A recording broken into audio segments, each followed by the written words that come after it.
ಹಾರುವ ದೀಪಕ್ಕೆ ಪ್ರಕಾಶ ಹೆಚ್ಚು ಅಂತ ಹೇಳಿದ ಹಾಗೆ ನನ್ನೆದುರು ನಮ್ಮ ಮಾವ ಕೂತಿದ್ದಾರೆ ನೋಡಿ. ಪ್ರಾಯ ಆಯ್ತು ಅವರಿಗೆ, ತಲೆ ತಿರುಗಬೇಕು ಅವರಿಗೆ ಈ ಸಲ. ಬುಗರಿ ಬುಗರಿ ಮಕ್ಕಳು ತಿರುಗಿಸಿದ ಹಾಗೆ. ಆಗ ಕಡ್ಡಿ ಹೇಳಿದಲ್ಲ, ಸಿಕ್ಕಿಸಿ ತಿರುಗಿಸಿದ ಹಾಗೆ ತಿರುಗಿಬೇಕು ಇವನ ರಥ. ಏನು ಮಾಡ್ತೇನೆ, ವಿಶಿಷ್ಟವಾದಂತಹ ವಿಷಿಕವೊಂದನ್ನು ಸಂಕಲ್ಪಿಸಿ ಶ್ಯಾಮಂತ ಪಂಚಕದ ಹತ್ತಿರ ಹಾರುವ ಹಾಗೆ ಹೊಡಿತೇನೆ.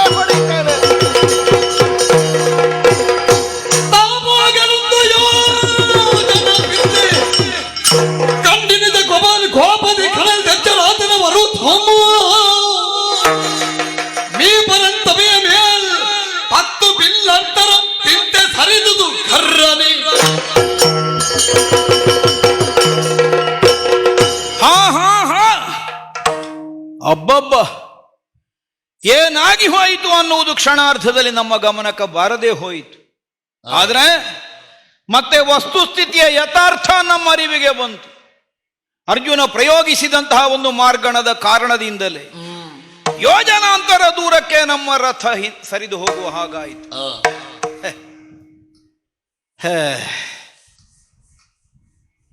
ಶಮಂತ ಪಂಚಕದ ತನಕವು ಸೇರಿದ್ದ ರಥವನ್ನು ಮಾದ್ರ ಭೂಪತಿಗಳು ತಮ್ಮ ಸೂತತ್ವದ ಚಾಕಚಕ್ಯತೆಯಲ್ಲಿ ಮರಳಿಸಿ ತಂದು ಸ್ವಸ್ಥಾನದಲ್ಲಿ ಸ್ಥಾಪಿಸಿದ್ದಾರೆ.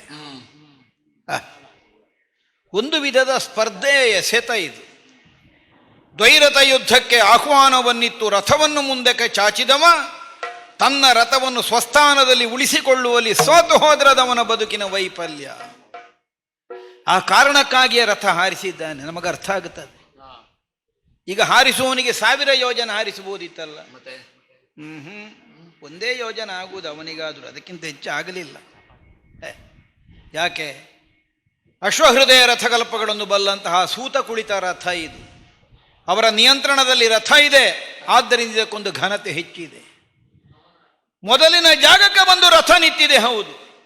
ಈಗ ದ್ವೈರಥ ಯುದ್ಧಕ್ಕೆ ಪಂಥಾಹ್ವಾನವನ್ನು ನೀಡಿದ ತನ್ನ ರಥವನ್ನು ಸ್ವಸ್ಥಾನದಲ್ಲಿ ಉಳಿಸಿಕೊಳ್ಳಿಕ್ಕಾಗದೇ ಇದ್ದ ವೈಫಲ್ಯಕ್ಕೆ ಎಂಥದ್ದು ಪರಿಹಾರ? ಆಗದಾಗೆ ನೋಡಿಕೊಳ್ಳುವುದು ಒಂದು. ಆಯ್ತಪ್ಪ, ಈಗ ಆದದ್ದಕ್ಕೆಂಥದ್ದು? ಆದದ್ದಕ್ಕಿರಬಹುದಾದ ದಾರಿ ಮತ್ತೊಂದೇ. ಅವನ ರಥವು ಸ್ವಸ್ಥಾನದಲ್ಲಿ ಉಳಿಯದೇ ಇದ್ದ ಸ್ಥಿತಿಯನ್ನು ಒದಗಿಸುವುದು. ಇಬ್ಬರಿಗೂ ಸೋಲು ಬಂದಾಗ ಅದು ಗೆಲುವಾಗಿ ಪರಿಣಮಿಸ್ತದೆ. ಈ ದೃಷ್ಟಿಯಿಂದ ಈಗ ಉಳಿದದ್ದು ಅದೊಂದೇ ದಾರಿ. ನೋಡೋಣ. ಯೋಜನ ದೂರಕ್ಕೆ ಹರಿಸಲಿಕ್ಕಾಗ್ತದೆ ಅಂತ ಅಲ್ಲ. ಅರ್ಜುನನ ರಥದ ಕುರಿತಾಗಿ ಒಂದು ಖ್ಯಾತಿ ಇದೆ. ಅರ್ಜುನನ ರಥದ ಗಾಲಿಗಳಿಗೆ ಹಿಂದಕ್ಕೆ ಉರುಳುವುದಕ್ಕೆ ತಿಳಿಯುವುದಿಲ್ಲ ಅಂತ. ಚಕ್ರ ಹೌದಾದರೆ ಯಾವ ಬದಿಗೂ ಉರುಳುತ್ತದೆ, ಅದು ಪ್ರಶ್ನೆ ಅಲ್ಲ. ಈ ಹೆಗ್ಗಳಿಕೆ ಹುಟ್ಟಿಕೊಂಡದ್ದು ಹೇಗೆ? ಯಾವತ್ತೂ ಅರ್ಜುನನ ರಥ ಸಮರ ಭೂಮಿಯಲ್ಲಿ ಹಿಂದಕ್ಕೆ ಸರಿದ ಚರಿತ್ರೆ ಇಲ್ಲ.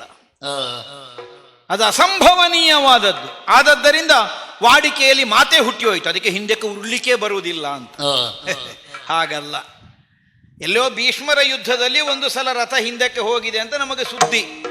ಆಮೇಲೆ ಬೇರೆ ಯಾರೋ ಯುದ್ಧದಲ್ಲಿ ಅರ್ಜುನನ ರಥ ಹಿಂದಕ್ಕೆ ಹೋಗಲಿಲ್ಲ. ಈ ಕುರುಕ್ಷೇತ್ರದ ಯುದ್ಧದಲ್ಲಿ ನೋಡೋಣ. ನಮ್ಮ ಸಾಮರ್ಥ್ಯವನ್ನು ಈಗ ವಿನಿಯೋಗಿಸಬೇಕು. ಅದಕ್ಕಾಗಿಯೇ ಒಂದು ಮಾರ್ಗಣವನ್ನು ತೆರೆದು ಅವನ ರಥಕ್ಕೆ ಗುರಿಯಾಗಿಸಿ ಪ್ರಯೋಗಿಸ್ತೇನೆ.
तो मजरे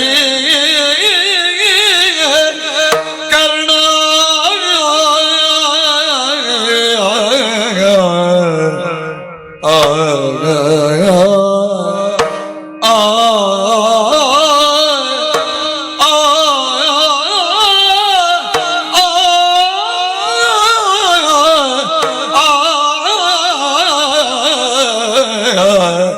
ಆ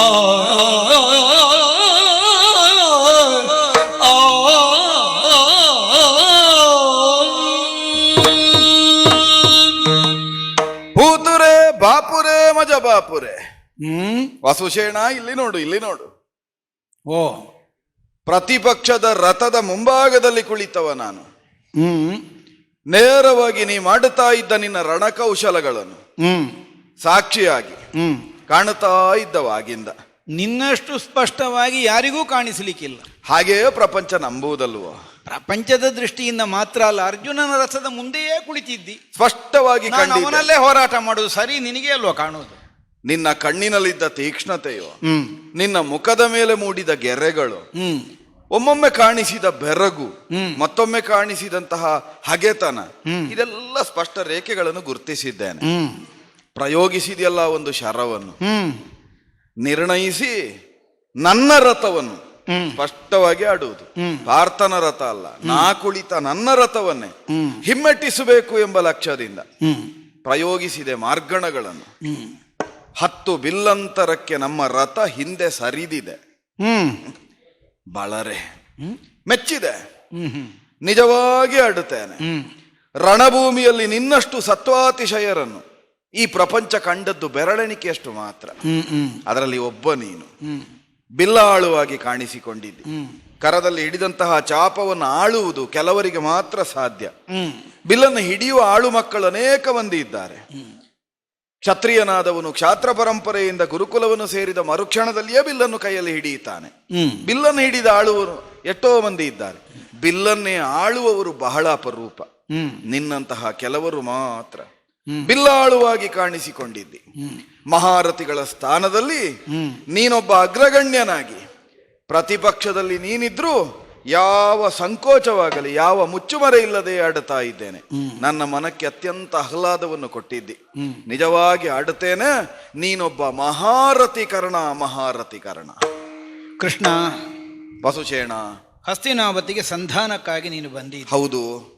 ರಣವೀಳ್ಯವನ್ನು ಕೈಗೊಂಡು ಹಿಂದಿರುಗುವಾಗ ನಿನ್ನನ್ನು ಹಿಂಬಾಲಿಸಿಕೊಂಡು ಪುರಪ್ರಮುಖರ ಅನೇಕರು ಬಂದಂತೆ ನಾನೂ ಬಂದಿ. ಸತ್ಯ.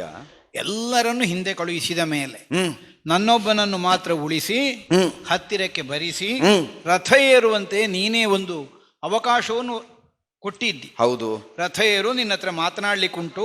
ಸತ್ಯ. ನಾನು ಸಂದರ್ಭ ಮಾತ್ರ ನೆನಪು ಮಾಡೋದು ಅಲ್ವಾ? ಆ ಸಮಯದಲ್ಲಿ ಒಂದು ಮುಕ್ತವಾದ ಅವಕಾಶವನ್ನು ನನ್ನ ಮುಂಭಾಗದಲ್ಲಿ ಇಟ್ಟಿದ್ದಿ. ಹೌದು. ಆದ್ರೆ ಅದೆಲ್ಲ ಬೇಡ ಅಂತ ಬಿಟ್ಟು ಕಳೆದು ನಾನು ಬದುಕುವಂತಹ ನನ್ನ ಧ್ಯೇಯ, ನನ್ನ ಧೋರಣೆ, ಇದನ್ನು ನಿನ್ನ ಸಮ್ಮುಖದಲ್ಲಿ ಆಗಲು ನಾನು ಆಡಿ ತೋರಿಸಿದ್ದೆ. ಮಾತ್ರ ಅಲ್ಲ, ನನ್ನ ಅಂತರಂಗದ ದೃಢತೆಯನ್ನು ಆಡಿದ್ದೆ. ಹೇಗೆ? ರಣದಲ್ಲಿ ನಿನ್ನನ್ನು ನಾನು ಮೆಚ್ಚಿಸುವ ನನ್ನ ಅರ್ಚನೆಯ ವಿಧಾನವನ್ನು ನೋಡು ನೀನು. ಹೌದು ಅಲ್ವಾ? ಈಗ ನಾನು ಹೇಳಿದಷ್ಟು ಮಾಡಿದ್ದೇನೆ ಅಂತ ನೀನು ಆಡಿದಾಗಾಯ್ತಲ್ಲ. ಅದಕ್ಕಿಂತ ಮಿಗಿಲಾಗಿ ಆಡುತ್ತೇನೆ. ಅಚ್ಚುತನೇ ಮೆಚ್ಚಿ ಆಡುತ್ತಾ ಇರುವ ಮಾತು.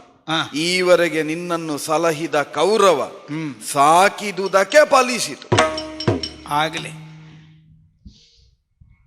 ಒಡೆಯನ ಋಣ ಇದೆ ಅನ್ನೋ ಹಾಗೆ ಭಾವಿಸಿದ ಮಲ್ಲ ನಾನು. ನೀನೇ ಆಡಿದ ಮಾತಲ್ವೋ, ಒಡೆಯನ ಋಣಕ್ಕಾಗಿಯೇ ನಾನು ಬದುಕು. ಹೌದು. ಒಡೆಯನ ಋಣವನ್ನು ಅಲ್ಲಗಳೆಯುವುದಿಲ್ಲ ಅಂತ ಹೇಳಿದ್ದು. ಆದರೆ ಸ್ವಯಂ ಬದುಕಿನ ನಿರ್ಣಯಗಳನ್ನು ಕೈಗೊಳ್ಳುವಲ್ಲಿ ನನಗೆ ಆಯ್ಕೆಯ ಅವಕಾಶವೇ ಇಲ್ಲ ಅಂತ ಅದರ ಅರ್ಥ. ನಾನದನ್ನು ನನ್ನ ಹೆಗಲ ಮೇಲೆ ಏರಿಸಿಕೊಂಡಿದ್ದೇನೆ. ಸರಿ. ಆದ್ರೆ ನೀನು ಆಡ್ತಿ. ಯಾವ ಉದ್ದೇಶಕ್ಕಾಗಿ ನಿನ್ನನ್ನು ನಿನ್ನ ಒಡೆಯ ಸಾಕಿದ್ದಾನೋ, ರಕ್ಷಣೆ ಕೊಟ್ಟಿದ್ದಾನೋ, ಅದನ್ನು ನೀನು ಮಾಡಿ ಪೂರೈಸಿದ ಹಾಗಾಯಿತು. ಒಡೆಯನ ಋಣವೇ ಹರಿದುದು ನಿನಗೆ. ಇದು ಹರಿ ಹೇಳ್ತಾ ಇರುವುದು ಅಲ್ಲ, ಹಾಗಲ್ಲ. ಸಮರ ಕ್ಷೇತ್ರದಲ್ಲಾಗಲಿ, ಒಂದು ಸ್ಪರ್ಧಾಕಣದಲ್ಲಾಗಲಿ, ನಾವು ಕಲಿತ ವಿದ್ಯೆಯ ಮೂಲಕವಾಗಿ ನಮ್ಮನ್ನು ನಾವು ಕಾಣಿಸಿಕೊಳ್ಳುವ ಉದ್ದೇಶದಿಂದ ಏನು ಪೂರ್ಣ ಪ್ರಮಾಣದಲ್ಲಿ ಮುಂದಾಗುತ್ತೇವೆ, ಅದನ್ನು ಕಂಡ ಮಂದಿಗಳು ಅದರ ಕುರಿತಾದ ಮುಕ್ತವಾದಂತಹ ಒಂದು ವಿಮರ್ಶೆ ಹೇಳದೆ ಹೋದ್ರೆ, ಈಗ ಒಳ್ಳೆದೇ ಆಗಬೇಕು ಅಂತ ಹೇಳಿ ಹಾಳಾದ್ರೂ ಯಾಕೆ ಅಂತ ಹೇಳಬೇಕೋ ಬೇಡ, ವಿಮರ್ಶ ಬದುಕಿನಲ್ಲಿ ತಿದ್ದಿಕೊಳ್ಳುವುದಕ್ಕೊಂದು ಅವಕಾಶ ಆಗ್ತದೆ. ಬಹುಶಃ ಕರ್ಣನ ಜೀವನದಲ್ಲಿ ಆ ಪ್ರದರ್ಶನ ರಂಗದಲ್ಲಿ ಇಂಥ ಒಂದು ವಿಮರ್ಶೆ ಬರ್ತಿದ್ರೆ ನನ್ನ ಬದುಕಿನ ಗತಿಯೇ ಬೇರಾಗುತ್ತಾ ಇತ್ತೋ ಏನೋ. ಇರ್ಲಿ, ಸಾಗಿ ಬಂದ ದಾರಿಗಾಗಿ ಹಂಬಲಿಸುವ ಕ್ಷಣ ಮುಗಿದು ಹೋಗಿದೆ. ಮುಂದಿನದರ ಕುರಿತಾಗಿ ಆಲೋಚನೆ ಉಂಟು. ಒಳ್ಳೆಯದು ಸ್ವಾಮಿ. ಮೆಚ್ಚಿದ್ದೇನೆ.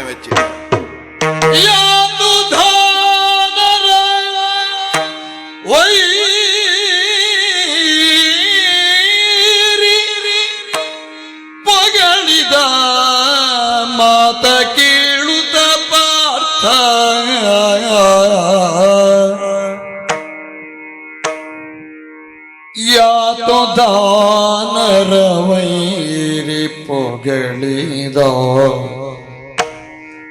ಮಾತ ಕೇಳುತ್ತ ಪಾರ್ಥ ಮನದಲ್ಲಿ ಕಾತರಿಸಿ ಮನದಲ್ಲಿ ಕಾತರಿಸಿ ಧನು ಮಿಳುಗಿದು ಗುಡದೋಣಿವೆಲೋ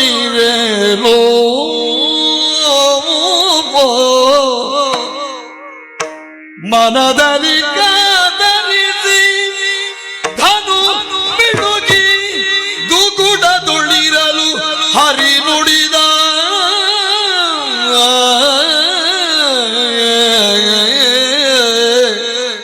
ಯಾದುಧಾನರ ವೈರಿ ಪೊಗಳಿದ ಮಾತ ಕೇಳುತ್ತ ಪಾರ್ಥ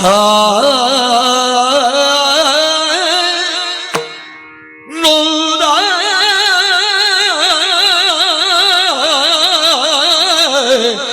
ಆ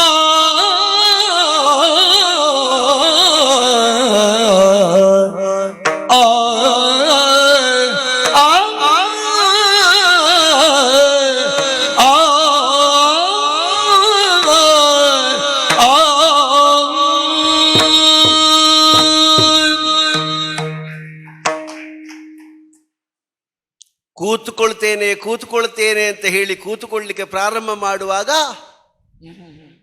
ಕೂತುಕೊಳ್ಳಬಹುದಾದ ಆಸನವನ್ನು ಹಿಂದಿದ್ದವರು ಎಳೆದ್ರೆ ಇವ ಕಾಲು ಕುತ್ತಾಗಿ ಬೀಳುವುದೇ. ಹಾಗೆ ಆಯ್ತಲ್ಲ. ಇವ ನನ್ನ ಭಾವನೋ ಅಲ್ಲ ನನ್ನ ವೈರಿಯೋ ಎಂಥದ್ದು ಅಂತ ಅರ್ಥ ಆಗುವುದಿಲ್ಲ ನನಗೆ.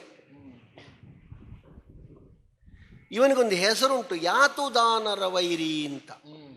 ನನಗೆ ಕಾಣುವುದು ಯಾತುದಾನರ ವೈರಿ ಅಲ್ಲ, ನನಗೆ ನವವೈರಿ ಇವ. ನಗಾಡುದು ನೋಡಿ, ಯಾವ ಪ್ರಸಂಗ ಕೊಡಿ ನಗಾಡುವುದೇ.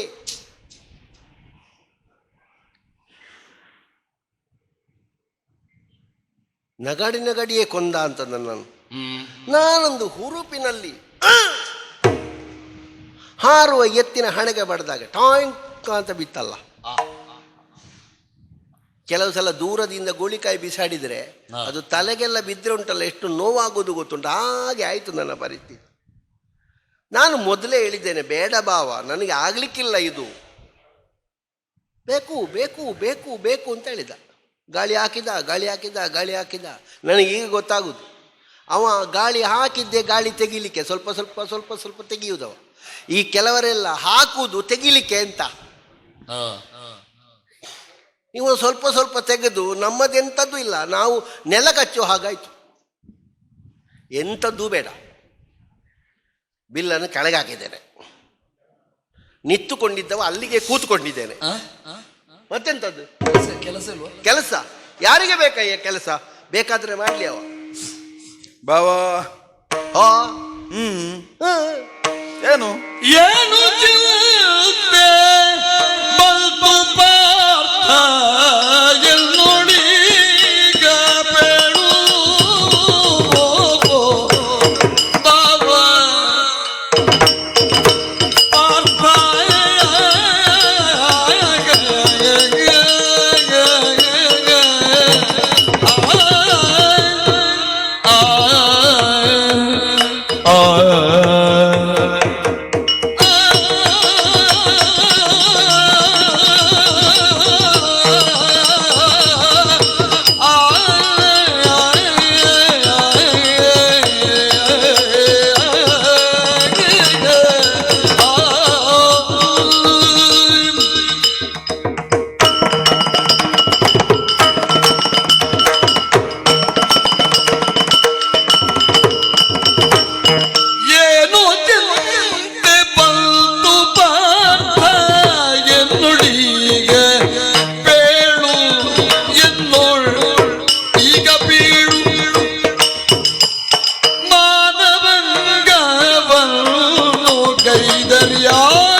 ಬಾವರ ಮನವಂಗ ಬಲ್ಲೊಡೆಯಿದವರಿಗೆ ಯಾರು ನಿನಗೆ ಆಗ ಚಿಂತೆ ಬಂತು ಪಾರ್ಥ ಬೀಳು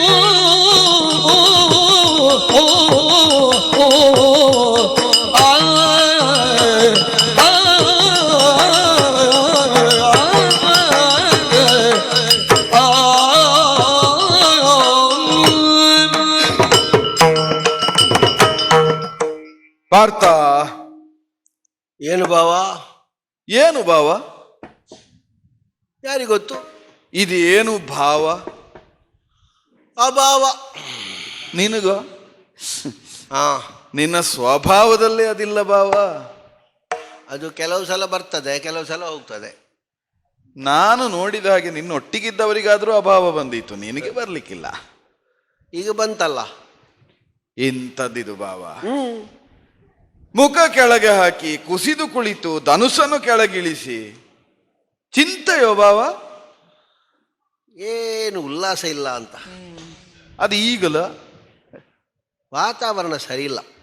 ಹಾ, ನಿನಗೋ ಪರವರಿಗೋ? ಅಲ್ಲ, ಸಾಧಾರಣ ಈಗ ನನಗೆ ಅಂತ ಹೇಳ್ಬೇಕಷ್ಟೇ, ಕುತ್ತಿಗೆ ಭಾರ ಆಗುವುದು ಅಂತ. ನಿನಗೋ? ನಾನೆಣಿಸಿದ್ದು ಭಾರವಾದ ಕುತ್ತಿಗೆಯನ್ನೆಲ್ಲ ಭೂಮಿಗೆ ಇಳಿಸುವುದಕ್ಕೆ ಬಂದವ ನೀನು ಅಂತ. ಈಗ ನಿನ್ನ ಕುತ್ತಿಗೆಯೇ ಭಾರ ಆಯ್ತಾ? ಇದು ಕೆಲವು ಸಲ ಬಾಕಿದವರ ಪಾಪ ಅಂಟಿ ಅಂಟಿ ಅಂಟಿ ಅಂಟಿ ನಾವು ಪಾಪಿಗಳಾಗುವುದು ಅಂತ ಉಂಟಲ್ಲ. ಹೌದಾ? ಆದರೆ ಅದು ಯಾವುದೂ ಅಂಟದೇ ಇದ್ದ ಶಿಲೆ ಅಂತ ಒಂದಿರ್ತದಲ್ಲ, ಅದಲ್ವ ನೀನು? ಕೆಲವು ಸಲ ಯಾವುದು ಅಂಟುದಿಲ್ಲ ಅಂಟುದಿಲ್ಲ ಅಂಟುದಿಲ್ಲ ಅಂತ ಹೇಳಿ ಹಾಗೆ ಬಿಟ್ರೆ ಮತ್ತೆ ಅಂಟು ತೆಗಿಲಿಕ್ಕೆ ಆಗುದಿಲ್ಲ. ಭಾವ, ಏನು ಚಿಂತೆ ಭಾವ?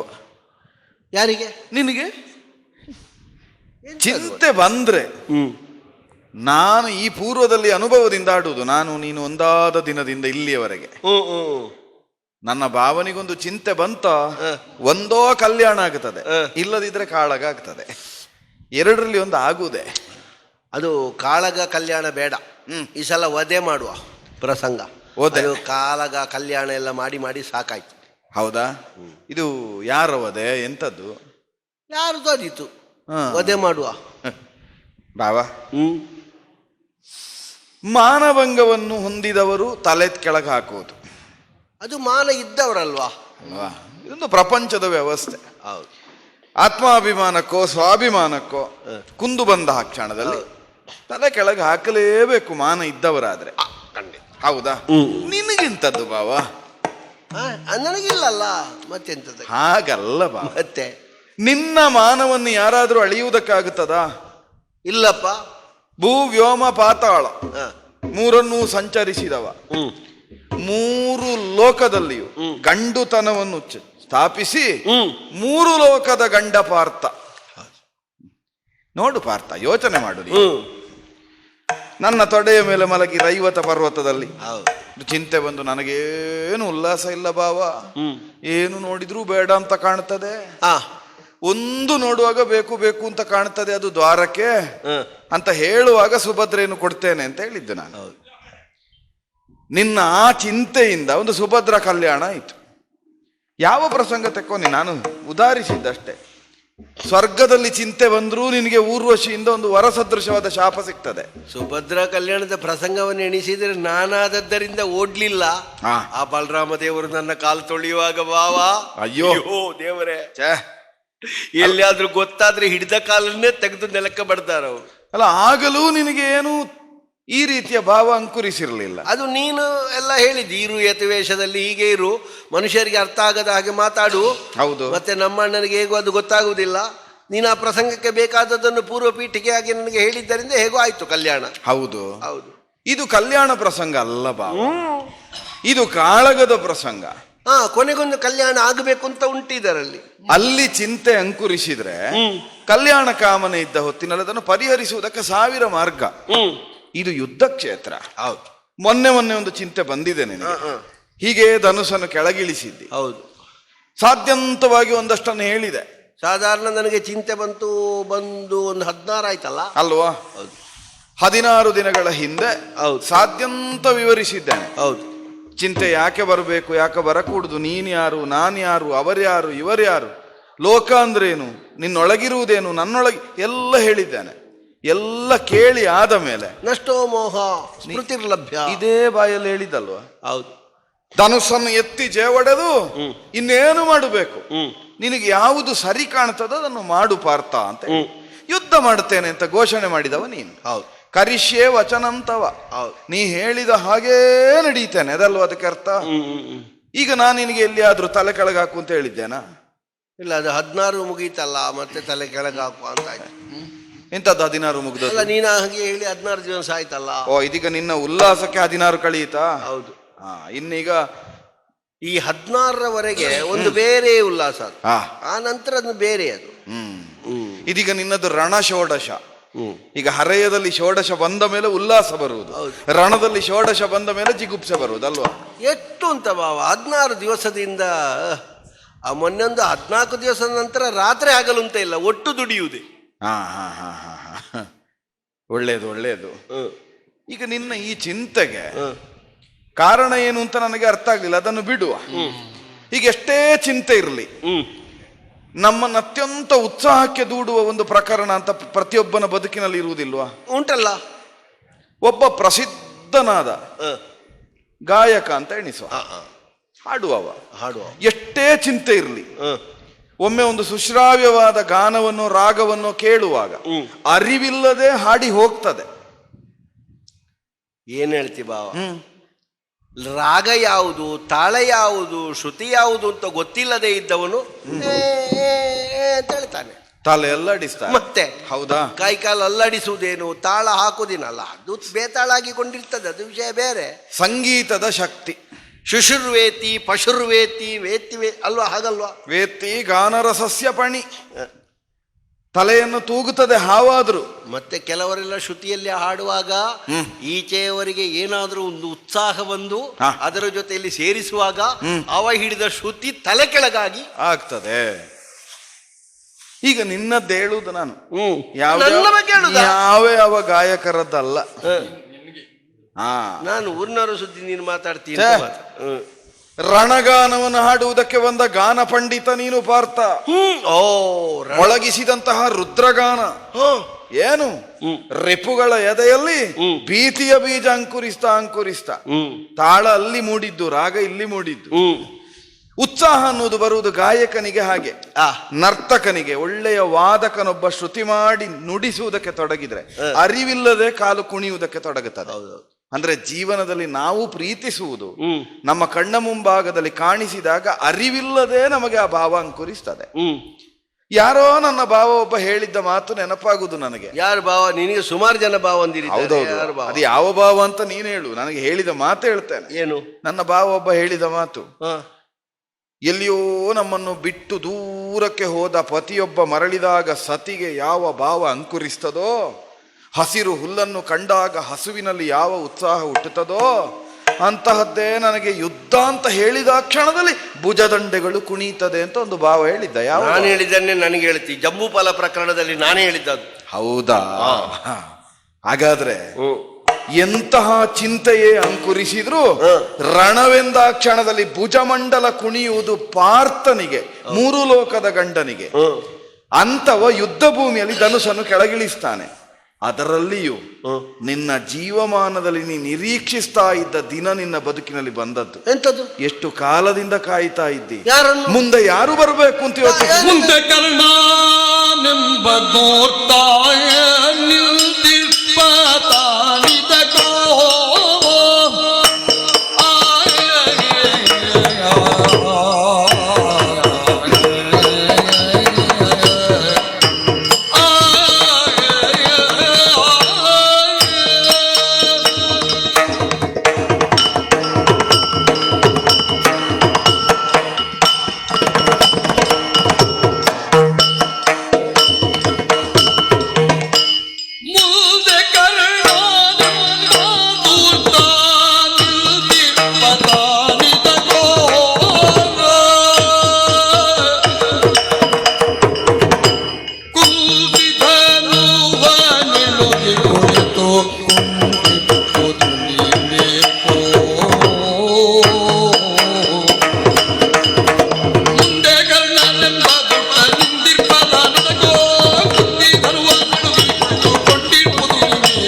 ಇಹುದು ರಣದೊಳಗಾದರೆ ಒಬ್ಬವೇರಿಬಹುದು ಸಣಿಸುವಂತ ವೀರ ನಿನಗೆ ಸೇರುವುದು ಹೀಗಿಹುದು ಏನು ಚಿರುತೆ ಬಂತು ಪಾರ್ಥ ಎನ್ನೊಳೀಗ ಬೀಳೋ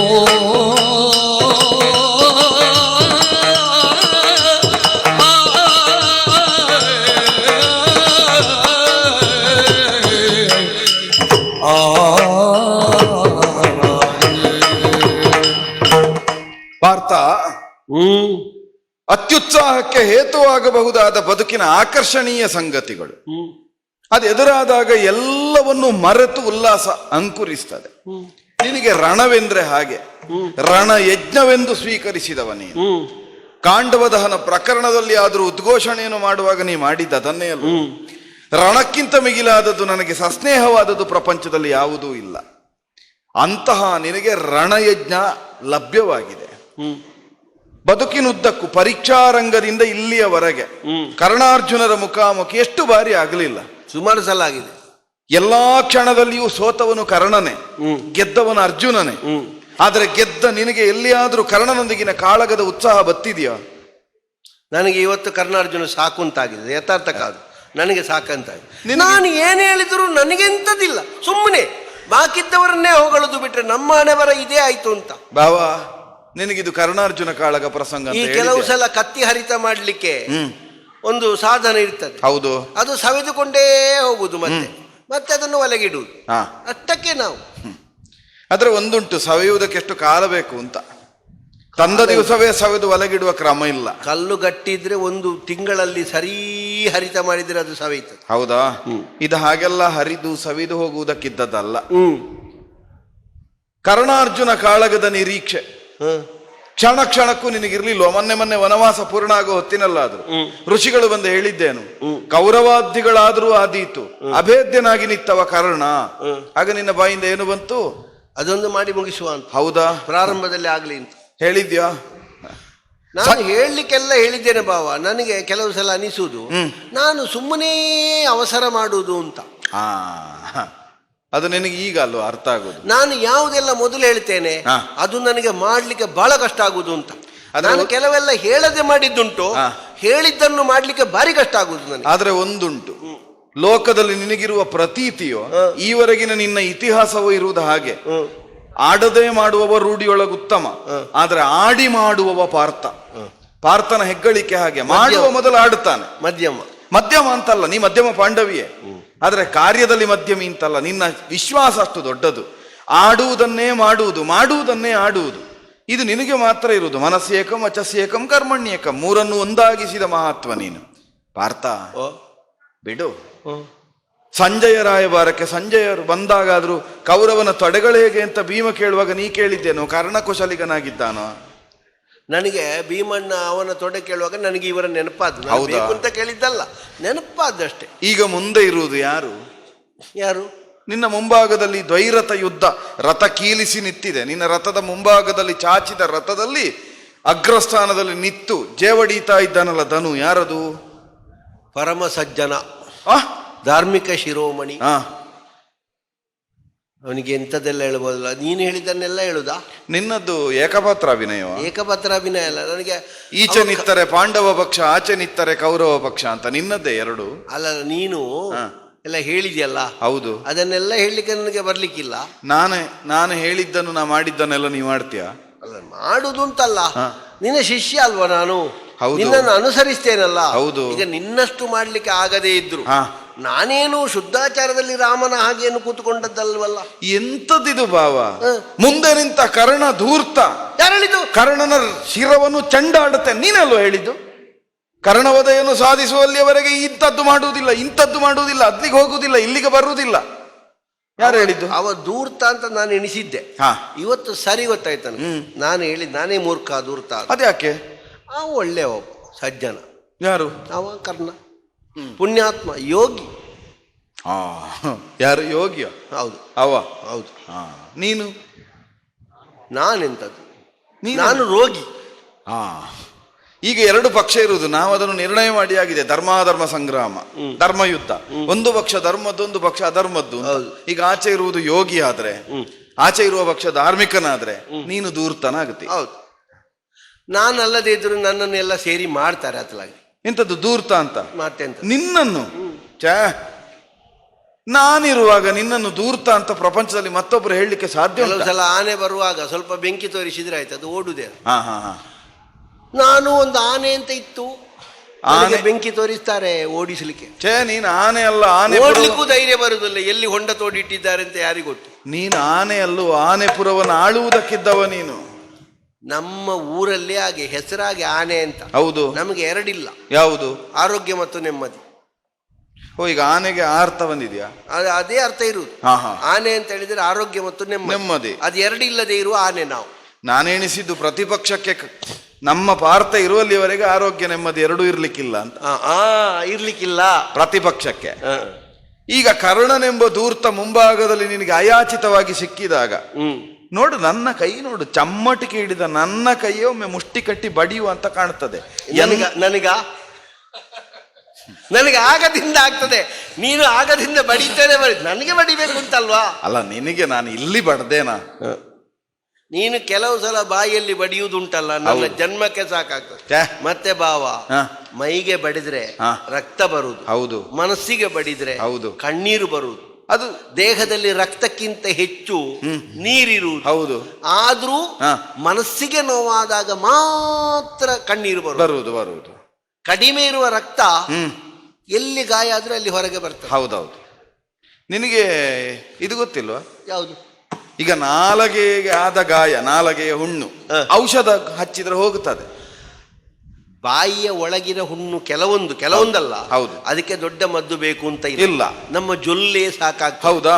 ಅದಕ್ಕಿಂತ ದೊಡ್ಡ ಮದ್ದೇ ಇಲ್ಲ, ಗುಣ ಆಗುತ್ತದೆ.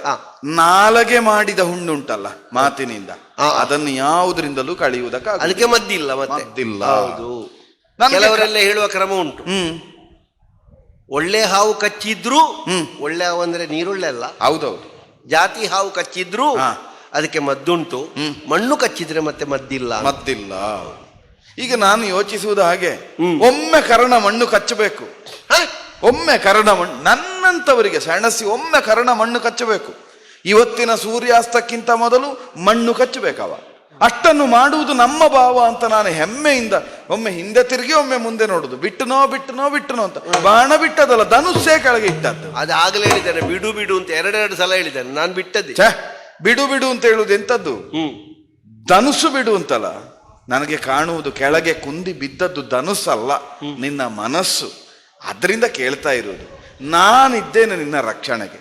ನಿನ್ನ ಕಾಯ ವಾಚ ಮನಸ ತ್ರಿಕರಣಪೂರ್ವಕವಾಗಿ ಒಪ್ಪಿದ ನಾ ಸಖ, ನಾನಿನ್ನ ಭಾವ, ನಾನಿನ್ನ ದೇವ, ನಾನಿನ್ನ ಬಂಡಿಯ ಬೋವ. ನನ್ನಲ್ಲಿ ಆಡದೆ ಇನ್ಯಾರಲ್ಲಿ ಆಡುವುದು? ಎಂತಾಯ್ತು ಭಾವ? ಓ, ನಾನು ಸ್ವಲ್ಪ ಮಾತಾಡ್ಲಾ? ನೀನೇ ಮಾತಾಡು. ಕೇಳ್ತೀಯ? ಕೇಳ್ತೇನೆ.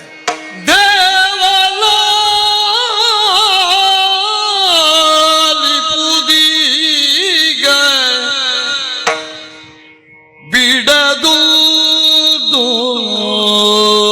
ಯೋಜನಕ್ಕೆ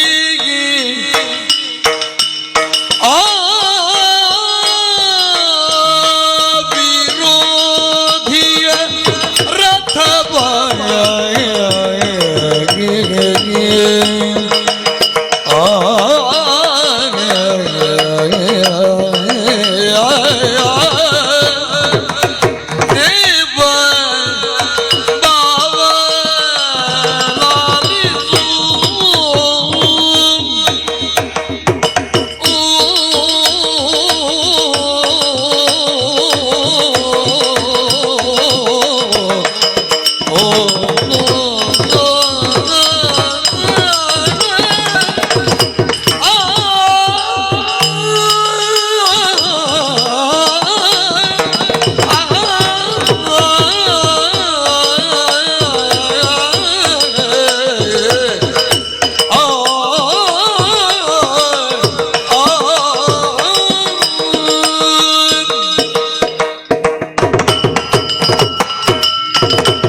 ದೇವಾಲ ಪುದಿ